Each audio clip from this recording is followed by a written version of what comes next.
Bismillahirrahmanirrahim. Yang saya hormati para alim ulama, yang senior guru-guru kami yang telah hadir bersama dengan kami, dan kepada semua peserta, kepada umat Islam, kepada rakyat Solo, kepada rakyat Indonesia, saya sampaikan salam kehormatan, salam yang akan kita gunakan sebagai sapaan kelak di surga. Assalamualaikum warahmatullahi wabarakatuh. Alhamdulillah, wassalatu wassalamu ala rasulillah wa ala alihi wa ashabihi wa mawalah wa ba'd. Saudara-saudara sekalian yang mudah-mudahan dirahmati Allah subhanahu wa ta'ala, judul dan tema kegiatan aksi kita hari ini adalah dengan semangat hijrah, bangkitkan jiwa patriotisme rakyat, wujudkan cita-cita kemerdekaan Indonesia. Saudara-saudara sekalian, kalau saya simpulkan, cita-cita perlawanan terhadap penjajah yang menjajah negeri kita, cita-cita para pahlawan kemerdekaan Indonesia, yang pertama adalah tegaknya nilai Islam dalam kehidupan bermasyarakat. Betul apa tidak? Betul apa tidak? Jemaah sekalian, ketika Jenderal Hendrik de Kock meminta kepada Diponegoro untuk berunding di Muntilan Magelang, Diponegoro mengatakan, "Jenderal, saya akan mau berdamai dengan Anda, syaratnya 2 jenderal, tidak bisa dikurangi. Pertama, Anda dan orang-orang kafir seperti Anda keluar dari bumi Jawa, karena Allah tidak meridhoi bumi Jawa selama ada orang kafir seperti Anda di bumi Jawa. Yang kedua, wahai jenderal, saya akan mendirikan Khalifatullah di tanah Jawa, dan saya akan menjadi Pangeran Heru Cokro, Khalifatullah Amirul Mukminin Sayyidin Panotogomo ing tanah Jawi." Itu artinya apa? Cita-cita para pahlawan kita adalah tegaknya syariat Islam. Betul? Betul?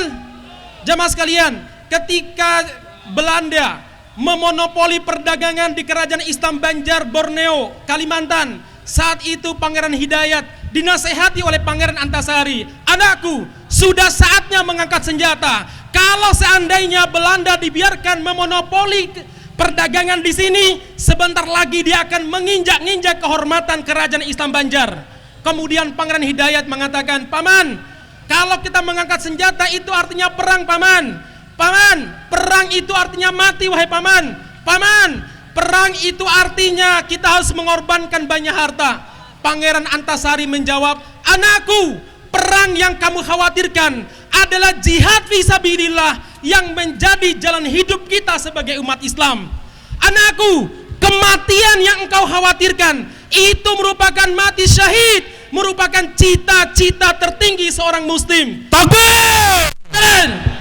Anakku, adapun harta yang kamu khawatirkan habis akan diganti oleh Allah Subhanahu wa ta'ala." Itu artinya jamaah sekalian, cita-cita para pahlawan kita tegaknya syariat Islam. Betul apa betul? Anda tahu salah satu gelarnya Pangeran Antasari adalah Panembahan Amiruddin Khalifatul Mukminin. Saudara sekalian, masyarakat muslimin, maka kalau Diponegoro demikian juga Pangeran Antasari hidup pada zaman sekarang, mungkin akan menjadi dipersekusi oleh segerombolan orang yang berseragam yang tidak jelas yang pernah ada di sebuah kejadian kemarin. Jamaah sekalian, jamaah sekalian yang mudah-mudahan dirahmati Subhanahu wa ta'ala, itu dibuktikan kapan? Ketika sidang BPUPKI, para alim ulama kita dari Nahdlatul Ulama Kiai Haji Hasyim Asy'ari, Kasman Singodemojo dari PETA, Ki Bagus Hadikusumo dari tokoh Muhammadiyah, dan ulama-ulama lainnya, ingat, menghendaki negara ini berdasarkan syariat Islam. Berdasarkan apa?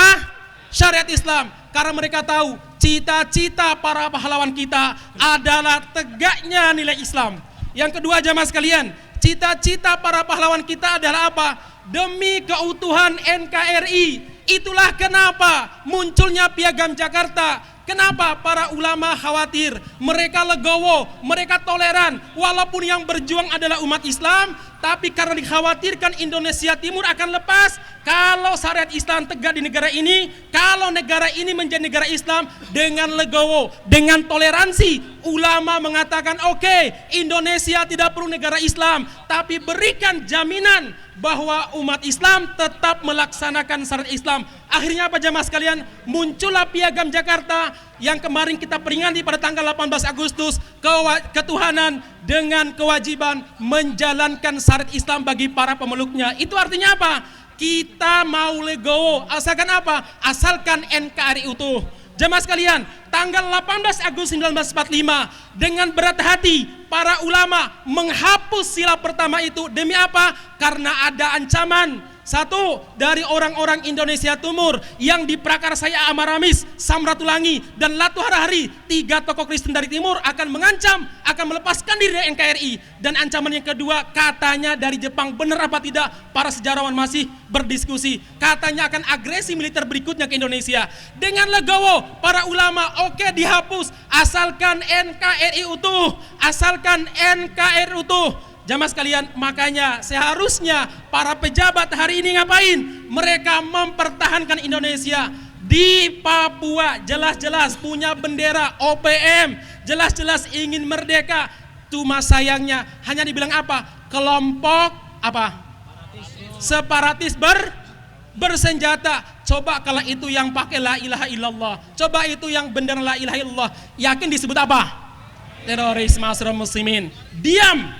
Kejadian kecil di Solo Raya ketika peristiwa yang kemarin dicurigai Idul Qadirhum datang dari pusat jamaah sekalian. Tetapi di Papua sana hari ini kita mendengar nyaring sekali, bahkan ada balas dendam kemarin malam dari kelompok OPM tersebut masyarakat muslimin. Yang terakhir, saudara sekalian, yang mudah-mudahan dirahmati Allah Subhanahu wa taala. Cita-cita para pahlawan kita tertuang dalam pembukaan Undang-Undang Dasar 45, yaitu apa? Menafikan, meniadakan segala bentuk penjajahan di atas dunia ini. Betul apa tidak?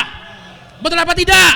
Saudara sekalian, tapi sayangnya kenapa para pejabat kita, kenapa presiden kita diam atas penjajahan di beberapa negara? Saudara sekalian, Uighur, saudara kita hari ini yang dikuasai oleh komunis Cina, mereka tidak bisa kumpul seperti kita. Jangankan kumpul bersama kita, mereka mengucapkan amin, mereka mengucapkan Allah, dianggap sebagai sebuah tindakan kriminal, tindakan yang layak dihukum mati oleh pemerintahan komunis Cina.